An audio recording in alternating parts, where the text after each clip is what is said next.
Good morning, everybody. Bob Allen here for KDTV.com and another edition of Meet the Candidate, where we are inviting all candidates for office in Ventura County to join us here in our Food Share studio so that we can get a chance to find out what their backgrounds are and who they are. And today we are real privileged to have Fred Robinson. Fred, welcome to our studio. Thank you, Bob. It's good to be here. And we know that you were mayor of Santa Paula, and now you're running for city council. So before we get into the politics, as I said, we'd really like to get to know a little bit more about you, your family, where you were brought up. So since we had talked, share with everybody that background of where you started.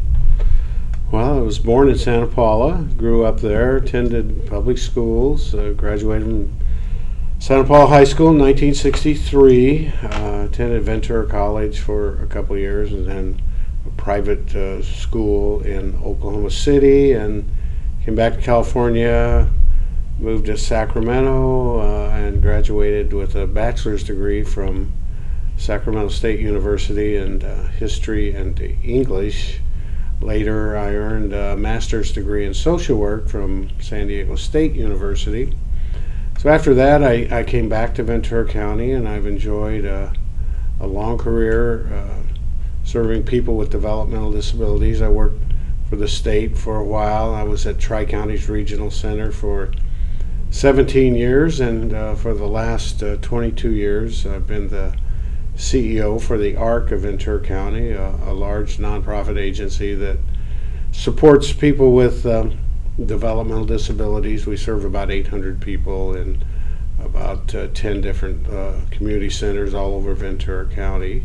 I will be retiring from the ARC at the end of this calendar year. It's been a storybook career, and I think I've made a difference in people's lives. I'm married. I met my beautiful wife Sharon at the Placer County Fair in 1967, and we were married in 1968 and been together for 44 years. We have 2 adult sons and a couple of grandkids. So that's how wonderful. A synopsis of a poor boy from Santa Paula who's done a few things. And as we were chatting, boys and the family don't live too far from you and Sharon. No, my oldest son and his wife live at Faria Beach, and they're both school teachers. We enjoy visiting them and spending time with our grandkids. My youngest son, who has a disability, lives in Santa Paula, so he's close by, and he lives independently and is doing very well. Oh, how wonderful. Share also with our viewers, you have had an illustrious career helping other people. When did you decide that you wanted to, join in the political arena? Well, I never had any ambition for a political career. I kind of got into it by accident. There was a major development in Santa Paula. It was being considered in the last decade. They were going to build a large number of homes in Fagan Canyon, and I felt it was just too expansive a project. It's very confined area and with minimal access, and it would increase traffic immensely in our little town. And so I started appearing at public forums, Planning Commission, City Council, talking about it. I'm not anti-development. In fact, I think Santa Paula needs to grow, but this project didn't make complete sense to me. And a number of people approached me after hearing me speak, saying, you're pretty good behind a mic, would you consider running for council? I didn't really want to do it, so I finally agreed to enter a slate in 2006, and almost won, but came up a little bit short, and then 2 years later Jim Tobias and I teamed up and we were elected. So our first term is expiring, and we'd like another 4-year term to complete the work that we've started, and I'm asking people to support us for that. I think you shared with me as we were off camera before we started what the situation was in Santa Paula when you first came in 2008, and certainly these last 4 years with what we've heard in terms of what's happening to other cities, throughout the state of California. Share with our viewers where Santa Paula was, where it is now, and where you hope to really take it. The economic downturn has hurt all of us, and cities particularly hard. Santa Paula was heading for a fiscal crisis 4 years ago. Jim Tobias and I saw that, and so we embarked on some decision making on the council to ensure that Santa Paula didn't go fiscally bankrupt. And we made some major decisions. We had to reduce expenses. There were some layoffs. Those are always very, very painful. The big thing we did was we led the effort to privatize solid waste, which we got franchise fee for that. We were able to sell all the old antiquated equipment we had, which helped us out. And the service has been good. We have a new private vendor that does it. They pick up everything every week. They do a lot to support the community. We were able to ensure that all of our employees were hired by the private vendor, and they're happy now and doing well. So the city went from a $1.8 million deficit just 2 years ago to about a $500,000 surplus today. We're hiring back city employees. Staff did have to take some furlough days. Those will expire at the end of this year, and we hope to give employees the option of getting that payback, or some actually enjoy the extra days off and make that an optional thing that they can embrace. We've recently hired 5 firefighters. We received a $800,000 grant from Homeland Security, and for the first time in the history of Santa Paula, since we had a paid fire department, we have a fully staffed fire department. So we're very proud of that. And if reelected, we will turn our attention to doing the same in the police department. We've recently added an officer for the gang enforcement unit and hope to join the county joint task force on drug enforcement. So we're moving forward. Public safety remains my highest priority, always will. But we're working on some other things as well. We were able to get East Area 1. There was a vote approved by 82% of the voters.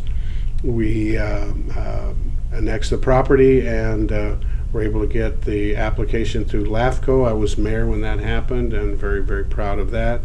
And we're looking forward to the Limoneira Company partnering with the city to get that up and going very, very soon. It's been difficult with the economy, but we're about to embark on that. That will be about 1,500 homes, mixed use, some workforce housing, senior housing, parks, an amphitheater, outdoor amphitheater for entertainment. So Santa Paula is moving forward. We're financially sound, and we want to continue the good things that we've started there. What a positive story after what everybody else is talking about in many of their cities. So, well, Santa Paula is a great little town. What I like about it is that it's not a whole lot different than when I was a kid. Still has this small town character, very family oriented. We have a lot of special events in Santa Paula. We have cruise night. Got to share with that's one of cruise the big night. things One of my for favorites. Fred I'm into old cars, and the first Friday night of every month from April through October, we close down Main Street. You cannot park there unless you have a pre-1970 vehicle. And I have an old 1958 Ford convertible that I've restored that I like to use in that. It's another family event in town. We have live music. People can enjoy the murals, our really good restaurants downtown. We're also very proud of our hot air balloon festival every July. We have the Kiwanis Citrus Festival, Moonlight at the Ranch, Jazz and Art. Santa Paula is a community of cultural excellence. We have the Agriculture Museum, an art museum, our airport museum, which is fantastic. We have one of the best little airports in the world with a lot of classic antique planes. So there's a lot to see in Santa Paula, and we want to build on that for the future. I think if I remember somebody sharing with me, Santa Paula has one of the highest rates of museums per capita. I don't know exactly what it is, but I'm sure that's true because we do have a lot of museums. Yeah. We're very proud of all of them. Yeah, it's a beautiful, beautiful city. And while you're here, if you could share with our audience, now that you are running, for council, and I'm certain that many of the viewers would like to try and help you with your campaign, can you share with them how they can get in touch with you? Sure, just we're a low budget campaign. We don't have a website up yet, but we will very shortly. But I can always be reached by phone. It's 805-320-6811. That's 320-6811. And my email is frobinson, ROBINSON, 1946 @gmail.com. And Bob, you know where the 1946 came from? It just has to be the year you were born, and that makes you a pretty young guy, okay? I was actually born on January 26, 1946, which is St. Paula's Day, the patron saint Wow. for the city of Santa Paula. You have a couple of other very noted celebrities that were born in 1996. President Also. Clinton and President George Bush were also born in 1946, and I'm actually older than both of them. That's a little bit frightening to think you're older than some ex-presidents, but we're still going strong. So, I've seen you in operation, as you're, leading a city, and I can't congratulate you enough for what you have done. So I really want to thank you a lot. Well, thank you, Bob, and for joining us today. bringing your streaming out there. And Katie's just been a great presence in Santa Paula, and I thank you for spending time there. Well, we hope to be there for a long, long time with you. All right, thanks Okay. a lot.